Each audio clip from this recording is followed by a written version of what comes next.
Əl əməyi və böyük dəqiqlik tələb edən sənət. Cahan Usta illərdir bu işlə məşğuldur. 1 litrdən 500 litrə qədər müxtəlif tutumlu çəlləklər hazırlayır.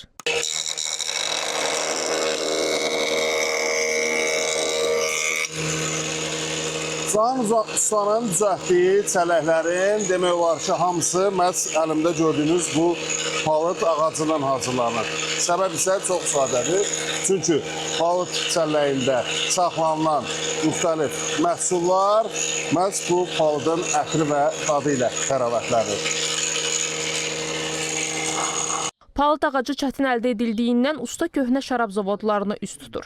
Burada topladığı materialları yenidən istifadəyə qaytarır. Ay ərzində isə ona qədər çəllək hazırlaya bilir. Bunda gərək dürüst, dəqiq işləyəsən. Əlini dəqiq öyrədəsən bu sənətə. Bir balaca bunda yanlış iş görəndə sən əziyyətə salır. 20 dəqiqəlik, yarım saatlıq işi çəkdirir, bəlkə elə olur 6 saat. 7 saat səni əziyyətə salır. Düzgün istiqamətini tapıb bu şeyi yoluna qoyana kimi. Usta deyir ki, getdikcə bu sənətə maraq azalır. Ona görə də emalatxanasındakı alətləri gələcəkdə muzeyə təqdim etməyi düşünür. Düz deyib, dünyanın hər yerində düzəlir. Amma bu əl işlərini hər usta bacarmır. Çəlləklər şərabla yanaşı digər məhsulların da saxlanılması üçün əlverişlidir. Usta suvenir kimi də əl işləri hazırlayır.